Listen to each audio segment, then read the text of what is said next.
ಇವತ್ತಿನ ಆರೋಗ್ಯ ಮತ್ತು ಆಧ್ಯಾತ್ಮ ಕಾರ್ಯಕ್ರಮದಲ್ಲಿ ನಮ್ಮೊಂದಿಗೆ ಖ್ಯಾತ ಅಕ್ಯುಪ್ರೆಷರ್ ತಜ್ಞರಾದ ಎಂ.ಇ. ರವೀಂದ್ರರವರಿದ್ದಾರೆ. ಕಾರ್ಯಕ್ರಮಕ್ಕೆ ಸ್ವಾಗತ ಸರ್. ಶರಣು ಶರಣಾರ್ಥಿ ಸರ್. ಕಳೆದ ಸಂಚಿಕೆಯಲ್ಲಿ ನಮಗೆ ತಲೆನೋವುಗಳ ಬಗ್ಗೆ ತುಂಬ ಒಳ್ಳೆ ಉಪಯುಕ್ತ ಮಾಹಿತಿಯನ್ನು ಕೊಟ್ಟಿದ್ದೀರಾ. ಆದರೆ ಇಂದಿನ ದಿನಗಳಲ್ಲಿ ಮಾನಸಿಕ ಒತ್ತಡದಿಂದ ತಲೆನೋವು ತುಂಬಾ ಜಾಸ್ತಿ ಆಗ್ತಾ ಇದೆ. ಅದರ ಬಗ್ಗೆ ಒಂದು ಸ್ವಲ್ಪ ಮಾಹಿತಿಗಳನ್ನು ಕೊಟ್ಟರೆ ಇನ್ನೂ ಉಪಯುಕ್ತವಾಗಿರುತ್ತೆ. ಈ ತಲೆನೋವು ಅಂದರೆ ಮಾನಸಿಕ ಒತ್ತಡ ಬರೀ ತಲೆನೋವು ಒಂದೇ ಅಲ್ಲ, ಅದಕ್ಕೆ ಟೆನ್ಷನ್ ಅಂತ ಹೇಳ್ತೀವಿ, ಸ್ಟ್ರೆಸ್ ಅಂತ ಹೇಳ್ತೀವಿ, ಆ್ಯಂಗರ್, ಆಂಗ್ಸೈಟಿ ಇದೆಲ್ಲವನ್ನು ಒಳಗೊಂಡಿರುತ್ತೆ. ಬರೀ ತಲೆನೋವು ಒಟ್ಟಿಗೆ ಅಂದರೆ ತಲೆನೋವು ಅದಕ್ಕೂ ನೇರವಾದ ಸಂಬಂಧ ಇದೆ. ಈ ಮೇಲೆ ಹೇಳಿದ ಅಂದರೆ ಆಂಗ್ಸೈಟಿ ಇರ್ಬೋದು, ಆ್ಯಂಗರ್ ಇರ್ಬೋದು, ಟೆನ್ಷನ್ ಇರ್ಬೋದು, ಈ ಎಲ್ಲವೂ ನೇರವಾದ ಸಂಬಂಧ ಇದೆ ತಲೆನೋವಿಗೂ ಅದಕ್ಕೂ. ಇದಕ್ಕೂ ಮತ್ತು ನಮ್ಮ ಸ್ಟೇಟ್ ಆಫ್ ಮೈಂಡ್ಗೂ ನೇರವಾದ ಸಂಬಂಧ ಇದೆ. ಸ್ಟೇಟ್ ಆಫ್ ಮೈಂಡ್ ಅಂತ ನಾನು ಹೇಳಿದೆ. ಏನಿದು ಸ್ಟೇಟ್ ಆಫ್ ಮೈಂಡ್? ಇವಾಗ ಅಂದರೆ ನಮ್ಮ ಮಾನಸಿಕ ಆಲೋಚನೆಗಳ ಲಹರಿ, ಒಂದು ಸೆಕೆಂಡ್ಗೆ ಎಷ್ಟು ಆಲೋಚನೆಗಳು ಬರುತ್ತೆ ಅಂತಕ್ಕಂಥದ್ರ ಮೇಲೆ ನಮ್ಮ ಒತ್ತಡ ಅಥವಾ ಟೆನ್ಷನ್, ಸ್ಟ್ರೆಸ್, ಆಂಗ್ಸೈಟಿ, ಆ್ಯಂಗರ್ ಇವುಗಳೆಲ್ಲ ನಿರ್ಧರಿಸಲ್ಪಡುತ್ತದೆ. ಉದಾಹರಣೆಗೆ ನಾವು ಸಾಮಾನ್ಯ ಸ್ಥಿತಿಯಲ್ಲಿ ಅಂದರೆ ಒಂದು 16-15 ಥಾಟ್ಸ್ ಪರ್ ಸೆಕೆಂಡ್ ಇತ್ತು ಅಂತಂದರೆ, 8ರಿಂದ 15 ಇತ್ತು ಅಂತಂದರೆ ಆಲ್ಫಾ ಸ್ಟೇಟ್ ಆಫ್ ಮೈಂಡ್ ಅಂತ ಕರಿತೀವಿ. ಅಂದರೆ ನಮ್ಮ ದಿನನಿತ್ಯದ ಚಟುವಟಿಕೆಗಳಲ್ಲಿ ನಾವು ಸಾಧಾರಣವಾಗಿ ಯಾವ ಟೆನ್ಷನ್ ಇಲ್ಲದೆ, ಕೋಪ ಇಲ್ಲದೆ, ಅಂದರೆ ಸಮಾಧಾನ ಚಿತ್ತದಿಂದ ವ್ಯವಹಾರ ಮಾಡ್ಬೋದು. ಅದೇ 15-16 ಥಾಟ್ಸ್ ಪರ್ ಸೆಕೆಂಡ್ಗಿಂತ ಅಂದರೆ ಇನ್ನೂ ಜಾಸ್ತಿ ಆಗಿಬಿಡ್ತು ಅಂತಂದರೆ, up to 30 seconds per thought ತನಕ ಹೋಯಿತು ಅಂತಂದರೆ ಅದನ್ನು ಮಾನಸಿಕವಾಗಿ ಏನಪ್ಪ ಹೇಳ್ತಾರೆ ಅಂತಂದರೆ ಬೀಟಾ ಸ್ಟೇಟ್ ಆಫ್ ಮೈಂಡ್ ಅಂತ ಕರೀತಾರೆ. ಬೀಟಾ ವೇವ್ಸ್ ಅಂತ ಅಂದರೆ ವೇವ್ ಲೆಂತ್ಸ್, ಅಲೆಗಳು, ಮಾನಸಿಕ ಅಲೆಗಳು, thoughts, flow of thoughts. Flow of thoughts ಅಂತಂದರೆ ಮನಸ್ಸಿನ ಪರಿಸ್ಥಿತಿ. ಮನಸ್ಸು ಏನಪ್ಪ ಅಂತಂದರೆ ಫ್ಲೋ ಆಫ್ ಥಾಟ್ಸ್. ಅದು ಒಂದು ತೀವ್ರತೆಗೆ ಒಳಗಾದಾಗ ನಮ್ಮ ಅಲೆಗಳು ಅಂದರೆ ವೇವ್ ಲೆಂತ್ಸ್, ಮಾನಸಿಕ ಅಲೆಗಳು 15-16ರಿಂದ 30 ತನಕ ಹೋಗ್ಬಿಡುತ್ತೆ. ಅಂಥ ಸಂದರ್ಭದಲ್ಲಿ ಏನಪ್ಪ ಆಗತ್ತೆ ಅಂತಂದರೆ, ನಾವು ಯಾವ್ದಾರೋ ಒಂದು ವಾಹನವನ್ನು ಚಲಿಸ್ತಾ ಇತ್ತು ಅಂತಂದರೆ, ಅಥವಾ ಬೇರೆ ಏನೋ ಒಂದು ಕಾರ್ಯ ಮಾಡ್ತಾ ಇರ್ತೀವಿ, ಯಾರಾದರೂ ನಮ್ಮನ್ನು ಕರೆದ್ರೂ ಸಾಕು, ಅಥವಾ ನಾವು ಚಲಿಸ್ತಿರೋ ವಾಹನಕ್ಕೆ ಯಾರಾದರೂ ಅಡ್ಡ ಬಂದರೆ ಕೆಟ್ಟದಾಗಿ ಬೈದ್ ಬಣ್ಣ ಅನ್ಸುತ್ತೆ, ಹೊಡೆಯೋ ತನಕ ಹೊರಟೋಗ್ಬಿಡ್ತೀವಿ. ತಾಳ್ಮೆ ಇರೋದಿಲ್ಲ, ಶಾಂತಚಿತ್ತ ಇರೋದಿಲ್ಲ, ಕೋಪ ಇರುತ್ತೆ, ಟೆನ್ಷನ್ನು, ಸ್ಟ್ರೆಸ್ಸು, ಆ್ಯಂಗರ್ ಅವಾಗ ಜಾಸ್ತಿ ಇರುತ್ತೆ. ಅದೇ 8ರಿಂದ 15 ಥಾಟ್ಸ್ ಪರ್ ಸೆಕೆಂಡ್ ಅಂದರೆ ವೇವ್ ಲೆಂತ್ಸ್, ಮಾನಸಿಕ ಅಲೆ, ಯೋಚನೆಗಳ ಲಹರಿ 8ರಿಂದ 15 ಇತ್ತು ಅಂತಂದರೆ ಆಲ್ಫಾ ಲೆವೆಲ್ ಆಫ್ ಥಾಟ್ಸ್ ಅಂತ ಕರೀತಾರೆ. ಮೆಂಟಲ್ ಸ್ಟೇಟ್ ಆಫ್ ಮೈಂಡ್ ಅಂತ ಅಂದರೆ ಮೆಂಟಲ್ ಸ್ಟೇಟ್ ಅಷ್ಟಿತ್ತು ಅಂತಂದರೆ ಸಾಮಾನ್ಯವಾಗಿ ಸಮಾಧಾನ ಚಿತ್ತದವಾಗಿ ಇದ್ದಾನೆ ಅಂತ ಅರ್ಥ ಮಾಡ್ಕೋಬೋದು.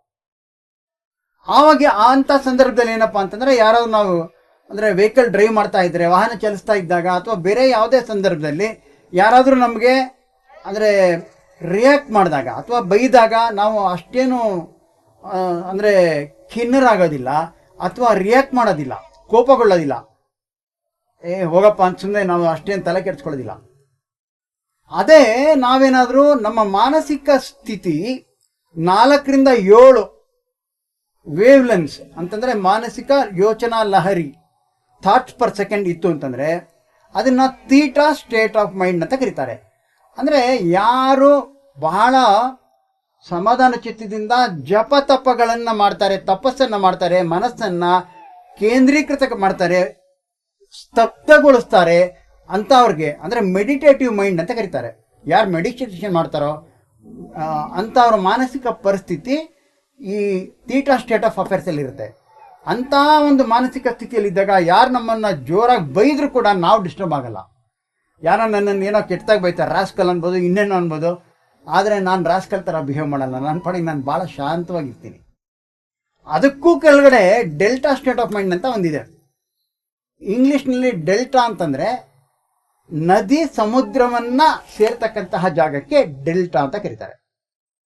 ಅಂದರೆ ಆಧ್ಯಾತ್ಮಿಕವಾಗಿ ಅದು ಏನಪ್ಪ ಹೇಳುತ್ತೆ ಅಂತಂದರೆ, ಅಥವಾ ವೈಜ್ಞಾನಿಕವಾಗಿ ನಮ್ಮ ಮಾನಸಿಕ ಸ್ಥಿತಿ ವೇರ್ ಏನೋ ಅಂದರೆ ಜೀವಾತ್ಮ ಮೀಟ್ಸ್ ಪರಮಾತ್ಮ ಅಂತ.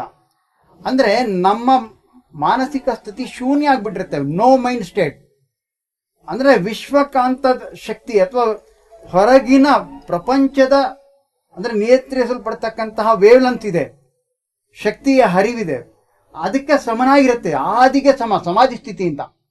ಪ್ರಪಂಚ ಹುಟ್ಟೋದಕ್ಕೆ ಮೊದಲು ಯಾವ ತರಹ ಪ್ರಪಂಚ ಅಂದ್ರೆ ವಿಶ್ವ ಒಂದು ಸಮಾಧಾನದ ಸ್ಥಿತಿಯಲ್ಲಿತ್ತು, ಆ ಸ್ಥಿತಿಗೆ ಮನಸ್ಸನ್ನು ತಗೊಂಡೋಗ್ಬಿಟ್ರೆ ಇಡೀ ವಿಶ್ವವೇ ನಮಗೆ ಅರ್ಥ ಆಗತ್ತೆ. ನಮ್ಮ ಹತೋಟಿಯಲ್ಲಿ ವಿಶ್ವ ಇರುತ್ತೆ, ಅಥವಾ ನಾವು ಅದ್ರ ಒಟ್ಟಿಗೆ ಇರ್ತೀವಿ, ಕಾಮನ್ ವೇವ್ ಲೆಂತ್ ಇರ್ತೀವಿ. ಹಾಗಾಗ್ಬಿಟ್ಟು ನಮ್ಗೆ ನಾವೇ ಪರಮಾತ್ಮನಲ್ಲಿ ಜೀವಾತ್ಮ ಪರಮಾತ್ಮನಲ್ಲಿ ಮಾನಸಿಕವಾಗಿ ಲೀನ ಆಗತಕ್ಕಂತಹ ಪರಿಸ್ಥಿತಿಗೆ ಡೆಲ್ಟಾ ಸ್ಟೇಟ್ ಆಫ್ ಮೈಂಡ್ ಅಂತ ಕರೀತಾರೆ. ಸಮಾಧಿ ಸ್ಥಿತಿ ಆದಿಗೆ ಸಮನಾದಂತಹ ಸ್ಥಿತಿ ಅಂತ ಕರೀತಾರೆ. ಅಂದ್ರೆ ಈ ಒತ್ತಡ, ಮಾನಸಿಕ ಒತ್ತಡ ಯಾತಕ್ಕೆ ಬೀಟಾ ಸ್ಟೇಟಲ್ಲಿ ಜಾಸ್ತಿ ಇರುತ್ತೆ ಅಥವಾ ಉಗ್ರರಾಗ್ಬಿಡ್ತೀವಿ, ಉಗ್ರ ಮನಸ್ಸಿನವನು.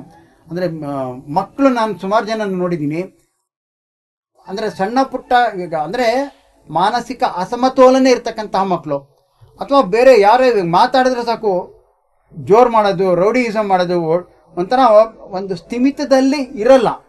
ಅಂದ್ರೆ ಈ ತರ ಒಂದು ಸ್ಥಿತಿ ಹೊರಟಾಗಿರ್ತಾರೆ. ಒರ್ಟು ಒಂದೇ ಅಲ್ಲ, ಅಂದ್ರೆ ಅಗ್ರೆಸಿವ್ನೆಸ್ ಅಂತ ಉಗ್ರ ಸ್ವಭಾವ ಬಂದ್ಬಿಟ್ಟಿರುತ್ತೆ. ನಾವು ಹೌದು ಮಾನಸಿಕವಾಗಿ ಅನಾರೋಗ್ಯದಿಂದ ಇರ್ತಕ್ಕಂತಹ ಮಕ್ಕಳನ್ನ ನಾವು ನಿಮ್ಯಾನ್ಸ್ ಅಥವಾ ಕೆಲವು ಅಂದ್ರೆ ಮಾನಸಿಕ ಆಸ್ಪತ್ರೆಗಳಲ್ಲಿ ಕೂಡ ನೋಡಿರ್ಬೋದು. ಅವ್ರನ್ನ ಕಟ್ಟಾಕಿರ್ತಾರೆ, ರೂಮಲ್ಲಿ ಬಂದ್ಸಿಟ್ಟಿರ್ತಾರೆ, ಯಾಕೆಂದ್ರೆ ಉಗ್ರ ಸ್ವರೂಪಿಗಳಾಗ್ಬಿಟ್ಟಿರ್ತಾರೆ ಅಂತ. ಅಂದ್ರೆ ಅವ್ರ state of mind beta state ಅಲ್ಲಿ ಇರುತ್ತೆ ಅಂತ. ಅಥವಾ ಈವನ್ ನಾವು ಈ IT ಕಂಪ್ನಿಗಳು ಅಥವಾ ಬೇರೆ ಬೇರೆ ಕೆಲವು ನಮ್ಮ ಕೆಲಸ ಮಾಡ್ತಕ್ಕಂಥವ್ರು ವ್ಯಾವಹಾರಿಕ ಜಾಗಗಳಲ್ಲಿ ಅದು ಏನಂತಂದ್ರೆ ಬಹಳ ಒತ್ತಡಕ್ಕೆ ಒಳಗಾಗಿರ್ತಾರೆ, ಒತ್ತಡ ಜಾಸ್ತಿ ಇರುತ್ತೆ. ಆವಾಗ ಏನಾಗುತ್ತೆ ಅಂದ್ರೆ ಅದಕ್ಕೂ ನಮ್ಮ ಆರೋಗ್ಯಕ್ಕೂ ನೇರವಾದ ಸಂಬಂಧ ಇದೆ. ಅಂತ ಒಂದು ಮಾನಸಿಕ ಸ್ಥಿತಿಯಲ್ಲಿ ಬೀಟಾ ಸ್ಟೇಟ್ ಆಫ್ ಮೈಂಡ್ ಅಲ್ಲಿ ಡೈಜೆಸ್ಟಿವ್ ಸೆಕ್ರೇಷನ್ಸ್ ಹೊರಗಡೆ ಬರೋದಿಲ್ಲ. ನೀವು ಗಮನಿಸಿರ್ಬೋದು, ನಮಗೆ ಕೋಪ ಇದ್ದಾಗ ಅಥವಾ ಯಾವ್ದಾದ್ರು ಕೆಟ್ಟ ಸುದ್ದಿಯನ್ನು ಕೇಳಿದಾಗ ಅವಾಗ ಎಲ್ಲರೂ ಹೇಳ್ತಾರೆ ನೀರು ಕೊಡಿ ಸಮಾಧಾನ ಮಾಡಿ ಅಂತ. ಯಾಕೆಂದ್ರೆ ಡ್ರೈ ಆಗ್ಬಿಡುತ್ತೆ, ಒಣಗ್ಬಿಡುತ್ತೆ, ಗಂಟ್ಲು ಒಣಗತ್ತೆ, ಮಾತಾಡಕ್ಕೆ ನಾಲ್ಗೆನಲ್ಲಿ ಶಕ್ತಿನೇ ಬರಲ್ಲ. ಆವಾಗ ನೀರು ಕೊಟ್ಟು ಮಾನಸಿಕವಾಗಿ ನಮ್ಮ ಸ್ಥಿತಿಯನ್ನು ಆಲ್ಫಾ ಲೆವೆಲ್ ತಗೊಂಡ್ಬಂದ ಮೇಲೆ ನಮಗೆ ಒಂದು ಸುಧಾರಿಸುತ್ತೆ.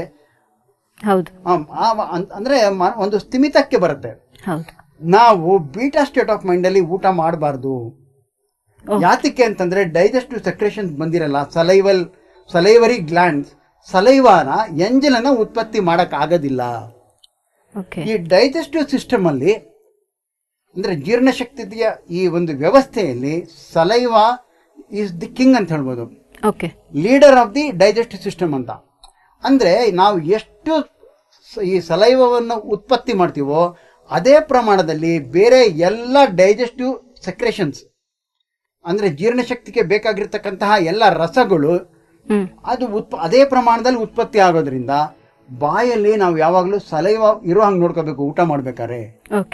ಅಂದ್ರೆ ಟೆನ್ಷನ್ ಕಡಿಮೆ ಮಾಡ್ಕೊಳ್ಳೋದಕ್ಕೆ ಇದೊಂದು ಏನಪ್ಪಾ ಅಂತಂದ್ರೆ ಆ ಸ್ಥಿತಿಯಲ್ಲಿ ಊಟ ಮಾಡಬಾರ್ದು, ಅನಾರೋಗ್ಯ ಬಂದ್ಬಿಡುತ್ತೆ. ಅಂದ್ರೆ ಸೆಕ್ರೇಷನ್ಸೇ ಬರೋದಿಲ್ಲ, ಟೆನ್ಷನ್ ಅಂದ್ರೆ. ಅದಕ್ಕೆ ಹಿಂದಿನವ್ರು ನೋಡಿ, ಇವಾಗ ನೀವು ಯಾವ್ದಾದ್ರು ಮಠಗಳಲ್ಲೋ ದೇವಸ್ಥಾನಗಳಲ್ಲೋ ಹಿಂದೆ ಊಟ ಹಾಕ್ಬೇಕಾದ್ರೆ ಎಲೆ ತುದಿಗೆ ಪಾಯಸವನ್ನು ಬಡಿಸಿ ಮೊದಲು ನೆಕ್ಕಿಸ್ತಾರೆ. ಯಾಕೆಂದ್ರೆ ಬಾಯಲ್ಲಿ ಸಲೈವ ಬರ್ಲಿ, ಎಂಜಲ್ ಬರ್ಲಿ ಅಂತ, ಜಾಸ್ತಿ ಸೆಕ್ರೇಷನ್ಸ್ ಆಗ್ಲಿ. ಹೌದು. ಮತ್ತೆ ಯಾವ್ದಾದ್ರು ಒಂದು ಮಂತ್ರ, ಪಂಚಾಕ್ಷರ ಮಂತ್ರ ಅಥವಾ ಯಾವ್ದೋ ಒಂದು ಆಗಿ ನಮ್ದು ಸ್ಟೇಟ್ ಆಫ್ ಮೈಂಡ್ ಕಡಿಮೆಗೆ ಬರ್ಲಿ. ನಾವು ಅನ್ನವನ್ನ ನಾವು ತಿಂತಕ್ಕಂಥ ಆಹಾರವನ್ನ ನೋಡಿದ ಕೂಡಲೇ ಬಾಯಲ್ಲಿ ಸಲೈವ ಬರಬೇಕು. ಆವಾಗ ಬೇರೆ ಎಲ್ಲ ಡೈಜೆಸ್ಟಿವ್ ಸಿಸ್ಟಮ್ ಅಂದ್ರೆ ಸೆಕ್ರೇಷನ್. ಅದಕ್ಕಿಂತ ಹೆಚ್ಚಾಗಿ ಸಲೈವ ಏನಪ್ಪ ಮಾಡತ್ತೆ ಅಂತಂದ್ರೆ, ನಾವು ತಿಂದಿದ್ದ ಆಹಾರ ಎಲ್ಲ ಮೊದಲನೇ ಧಾತು, ಅದು ರಸ ಅಂತಾರೆ, ಅಂದ್ರೆ ಪ್ಲಾಸ್ಮಾ. ಈ ಪ್ಲಾಸ್ಮಾ ಏನಪ್ಪಾ ಅಂದ್ರೆ, plasma should contain 80% alkaline, 20% acidic in human beings ಅಂತ. ಮನುಷ್ಯರಲ್ಲಿ ಅಂದ್ರೆ ಆಮ್ಲ ಕ್ಷಾರ 80%, ಆಮ್ಲ 20% ಇರತಕ್ಕಂತಹ ವ್ಯವಸ್ಥಿತನ್ನ ಈ ಸಲೈವಾ ಗ್ಲ್ಯಾಂಡ್ಸ್ ನೋಡ್ಕೊಳುತ್ತೆ, ಸಲೈವಾ ಎಂಜಿಲ್ ನೋಡ್ಕೊಳುತ್ತೆ. ಅದರಿಂದಾಗಿ ಊಟ ಮಾಡ್ಬೇಕಾದ್ರೆ ಸಲೈವದ ಪ್ರಮಾಣ ಇರೋ ಹಂಗೆ ನೋಡ್ಕೋಬೇಕು. ಹೇಗೆ ಯಾತಕ್ಕೆ ಮನಸ್ಸು ಉದ್ರೇಕಗೊಳ್ಳುತ್ತೆ, ಮತ್ತೆ ಅದನ್ನ ಹೇಗೆ ನಿಯಂತ್ರಿಸೋದು ಅಂತಂದ್ರೆ ಆಕ್ಯುಪ್ರೆಷರ್ ಮೂಲಕ ಮಾಡ್ಕೋಬೇಕು ಅಂತಂದ್ರೆ ಒಂದು ಸುಲಭ ಉಪಾಯ. ನಾನು ಈ ಹಿಂದೆ ಒಂದು ಎಪಿಸೋಡ್ ಅಲ್ಲಿ ಅಂದ್ರೆ ಸಂಚಿಕೆಯಲ್ಲಿ ತೋರಿಸ್ಕೊಟ್ಟಿದ್ದೆ.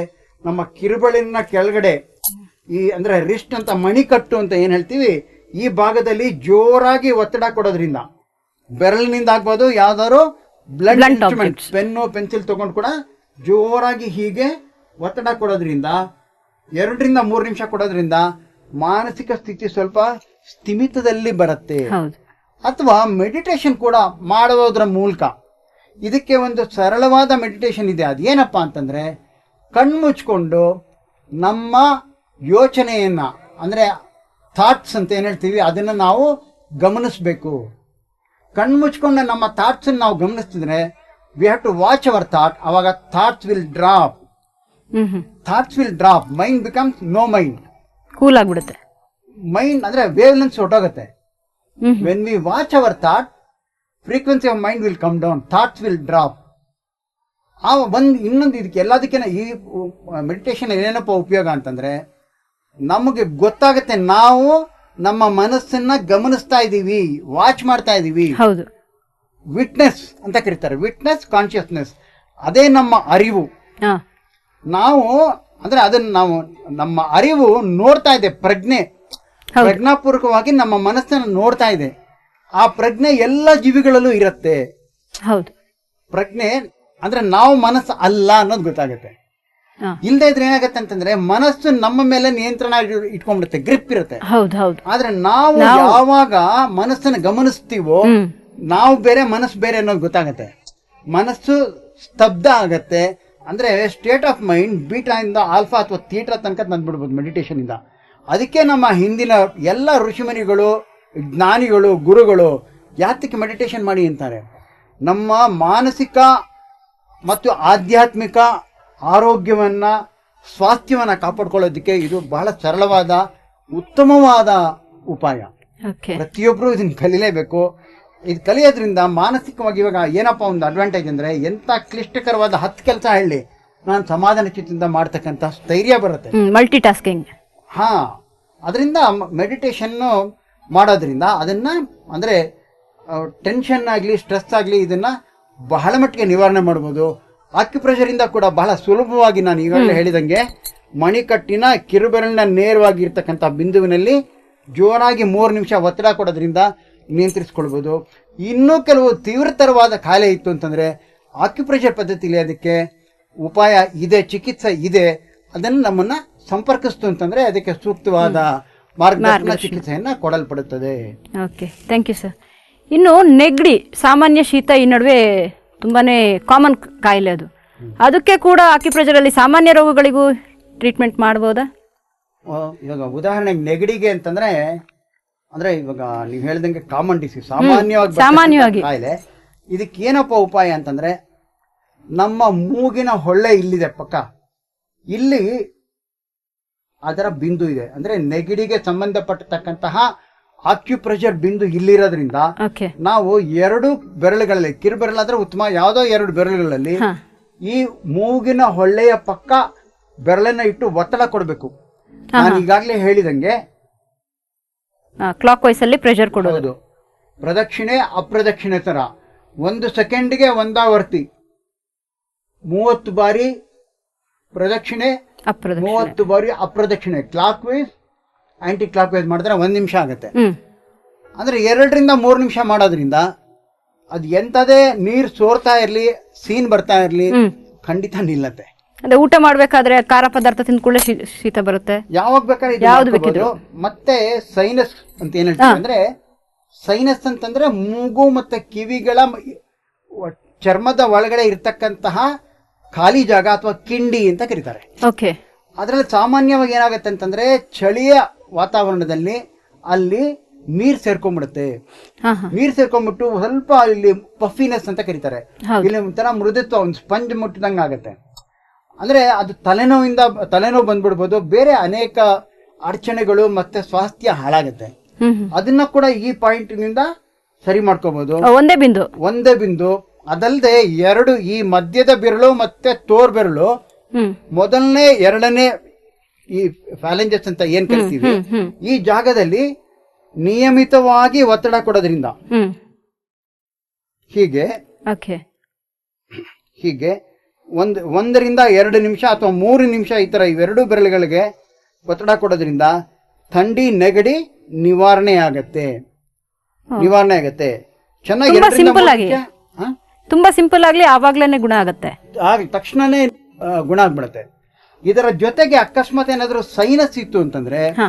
ಏನಪ್ಪಾ ಅಂದ್ರೆ ಎಲ್ಲ ಬೆರಳುಗಳ ತುದಿಗೆ ಒತ್ತಡ ಕೊಡ್ಬೇಕು. ಅಂದ್ರೆ ಇಲ್ಲಿ ಪಟ್ ಪಟ್ ಪಟ್ ಅಂತ ಈ ಗುಳ್ಳೆ ಹೊಡೆದಂಗಾಗತ್ತೆ ಹೌದು. ಒತ್ತಡ ಕೊಟ್ರೆ. ಹೌದು. ಆತರ ಮಾಡೋದ್ರಿಂದ ಎಲ್ಲಾ ದೇಹದ ನರ್ವ್ ಎಂಡಿಂಗ್ಸ್ ಅಂತ ಕರಿತೀವಿ. ಓಕೆ. ನರಗಳ ತುದಿ ಅದು ಅಂದ್ರೆ ಕೊನೆ ಭಾಗ ಅಲ್ಲಿ ಈ ತರ ಅದನ್ನ ಪಂಕ್ಚರ್ ಮಾಡೋದ್ರಿಂದ ಪಟ್ ಓಕೆ. ಪಟ್ ಅಂತ ಒಳಗಡೆ ನೀರಿನ ಗುಳ್ಳೆ ಹಾ. ಅದನ್ನ ಹಿಂಗ್ ಹೊಡೆಯೋದ್ರಿಂದ ಕ್ಲಿಯರ್ ಆಗ್ಬಿಡುತ್ತೆ. ಅಂದ್ರೆ ಹರಿವು ಚೆನ್ನಾಗಾಗ್ಬಿಟ್ಟು ಸೈನಸ್ ಬಿಟ್ಕೊಳತ್ತೆ. ಅಂದ್ರೆ ಅದು ನಮ್ಮ ಲಿಂಫ್ ಡ್ರೈನೇಜ್ ಸಿಸ್ಟಮ್ ಅಲ್ಲಿ ಶೇಖರಣೆ ಆಗಿರ್ತಕ್ಕಂತಹ ತೇವಾಂಶ ಖಾಲಿ ಜಾಗ ಕ್ರಿಯೇಟ್ ಆಗುತ್ತೆ. ಖಾಲಿ ಜಾಗ ಕ್ರಿಯೇಟ್ ಆಗುತ್ತೆ. ಸ್ವಾಸ್ಥ್ಯ ವಾಪಸ್ ಬರುತ್ತೆ. ಎಲ್ಲಾ 10 ಬೆರಳಿಗೂ ಆತರ 2 ನಿಮಿಷ ಮಾಡ್ಕೊಂತು ಅಂತಂದ್ರೆ ಹಾ ಹಾ ಹಾ. ಪಟ್ ಪಟ್ ಪಟ್ ಅಂತ ಹೊಡಿಬೇಕು. ಅದು ಅಷ್ಟು ಜೋರವಾಗಿ ತೀವ್ರವಾಗಿ ಸ್ವಲ್ಪ ಒತ್ತಡ ಕೊಡ್ಬೇಕು. ಓಕೆ. ಸೈನಸ್ ಆಗಿರ್ಲಿ, ನೆಗಡಿ ಆಗಿರ್ಲಿ, ಮೂಗು ಸೋರ್ತಾ ಇರ್ಲಿ. ಮೂಗು ಕಟ್ಟಿರೋದು, ಮೂಗು ಕಟ್ಟಿರೋದಕ್ಕೂ ಇದರಿಂದಾನೇ ಆಗುತ್ತೆ. ಅದಲ್ಲದೆ ಮೂಗು ಕಟ್ಟಿತ್ತು ಅಂತಂದ್ರೆ ಬೇಕಾದ್ರೆ ಈ ಮಣಿಕಟ್ಟು ಅಂತ ಅಂದ್ರೆ ಇದು ರಿಸ್ಟ್ ಅಂತ ಏನ್ ಕರಿತೀವಿ, ಹೆಬ್ಬೆರಳಿನ ತುದಿ ಈ ಭಾಗದಲ್ಲಿ ಹೆಬ್ಬೆರಳು ಬಂದು ರಿಸ್ಟ್ಗೆ ಆಗೋ ಅಂತ ಜಾಗದಲ್ಲಿ ಒತ್ತಡ ಕೊಡೋದು. 2 ರಿಂದ 3 ನಿಮಿಷ ಕೊಡ್ತು ಅಂತಂದ್ರೆ ಮೂಗು ಕಟ್ಟಿರೋದು ಬಿಟ್ಕೊಂಡ್ಬಿಡುತ್ತೆ, ಸುಲಭವಾಗಿ ಬಿಟ್ಕೊಳತ್ತೆ. ಇದಿಷ್ಟಿಂದಾನು ಸಾಧ್ಯ ಆಗದೆ ಇದ್ರೆ ನಾನು ಈಗಾಗಲೇ ಹೇಳ್ದಂಗೆ ಪರಿಣಿತ ಆಕ್ಯುಪ್ರೆಷರ್ ತಜ್ಞರೊಂದಿಗೆ ಕನ್ಸಲ್ಟ್ ಮಾಡಿದ್ರೆ ಬೇರೆ ಅನೇಕ ಅಂದ್ರೆ ಇದು ಬೇರೆ ಉಪಾಯಗಳಿದೆ, ಸುಲಭವಾಗಿ ನಿವಾರಣೆ ಮಾಡಬಹುದು. ಹೌದು. ಆಸ್ತಮಾ, ಶೀತ ನೆಗಡಿ ಆದ್ಮೇಲೆ ನೆಕ್ಸ್ಟ್ ಹೋದ್ರೆ ಆಸ್ತಮಾ ಅಂತಾರೆ. ಅದಕ್ಕೆ ಕೂಡ ಇದರಲ್ಲಿ ಆಸ್ತಮಾ, ವೀಸಿಂಗ್ ಅಥವಾ ಅದಕ್ಕೆ ಸಂಬಂಧಪಟ್ಟ ತುಂಬಾನೇ ಕಾಯಿಲೆಗಳಿಗೂ ಬಹಳ ಅಂದ್ರೆ ನಮ್ಮಲ್ಲಿ ಬಹಳ ಪ್ರಭಾವಿಶಾಲಿಯಾಗಿರ್ತಕ್ಕಂತಹ ಚಿಕಿತ್ಸಾ ಪದ್ಧತಿ ಇದೆ. ಓಕೆ. ಅದಕ್ಕಿಂತ ಮೊದಲು ಅಂದ್ರೆ ಅದನ್ನ ಮ್ಯಾಗ್ನೆಟ್ ಹಾಕೋದ್ರ ಮೂಲಕ ನಾವು ತೋರಿಸ್ಕೊಡ್ತೀವಿ. ಮ್ಯಾಗ್ನೆಟ್ ಥೆರಪಿನಲ್ಲಿ ಹೇಳ್ಕೊಡ್ತೀವಿ. ಯಾಕೆಂದ್ರೆ ಅದು ಇವಾಗ ಕ್ರೋನಿಕ್, ಸಾಮಾನ್ಯವಾಗಿ ಆತ್ಮ ಅಕ್ಯೂಟ್ ಬರೋದಿಲ್ಲ, ಕ್ರೋನಿಕ್ ಅವಾಗ್ಲೇ ಬರಲ್ಲ, ಹಿಂದಿನಿಂದ ಬಂದಿರುತ್ತೆ, ಹಳೆ ಕಾಯಿಲೆ ಆಗಿರುತ್ತೆ. ಅದಕ್ಕೆ ಹಲವಾರು ಅದಕ್ಕೆ ಸಂಬಂಧಪಟ್ಟಂತಹ ಬಿಂದುಗಳಲ್ಲಿ ಒತ್ತಡ ಕೊಡೋದ್ರಿಂದ ನಿವಾರಣೆ ಮಾಡ್ಕೊಡ್ತೀವಿ. ಆದ್ರೆ ಅದು ಮುಂದೆ ಬರ್ದೇ ಇರೋರಿಗೆ ಯಾವುದೇ ಶ್ವಾಸಕೋಶದ ಅಥವಾ ಹೃದಯದ ಅಥವಾ ರಕ್ತದೊತ್ತಡದ ಕಾಯಿಲೆ ಬರ್ದೇ ಇರೋಂಗೆ ಮಾಡ್ಕೊಳ್ಳೋದಕ್ಕೆ ಒಂದು ಒಳ್ಳೆಯ ಉಪಾಯ ಮತ್ತೆ ವ್ಯಾಯಾಮ ಪದ್ಧತಿ ಇದೆ. ಅದನ್ನ ನಾನು ಇವಾಗ ತೋರಿಸ್ಕೊಡ್ತೀನಿ. Okay sir. ಇದೇನಪ್ಪಾ ಅಂತಂದ್ರೆ ಈ ಒಂದು ಎಕ್ಸಸೈಸ್ ಅಂತ ಕರಿಬಹುದು, ವ್ಯಾಯಾಮ. ಇದನ್ನ ಜಾಪನೀಸ್ ಕಂಡುಹಿಡಿದ್ರು. ಓಕೆ. ಇದೊಂದು ಜಪಾನ್ ದೇಶದ ವ್ಯಾಯಾಮ ಪದ್ಧತಿ. ಇದನ್ನ ಸ್ವೈಸೋ ಅಂತ ಕರೀತಾರೆ ಅವರ ಭಾಷೆಯಲ್ಲಿ. ಜಪಾನ್ ಭಾಷೆಯಲ್ಲಿ ಸ್ವೈಸೋ ಅಂತಂದ್ರೆ to throw out the negativities ಅಂತ. ಓಕೆ. ಅಂದ್ರೆ ಕಲ್ಮಶವನ್ನ ಹೊರ ಹಾಕ್ತಕ್ಕಂಥ ಒಂದು ಪದ್ಧತಿಗೆ ಸ್ವೈಸೋ ಅಂತ ಕರೀತಾರೆ. ಅಲ್ಲಿ ಸ್ವತಂತ್ರವಾಗಿ ಅವರು ಮಾಡೋದಿಲ್ಲ. ಇನ್ನು ಮುಂದಿನ ಸಂಚಿಕೆಯಲ್ಲಿ ಇದ್ರ ಬಗ್ಗೆ ಕ್ರಮಬದ್ಧವಾಗಿ ಹೇಳ್ಕೊಡ್ತೀವಿ.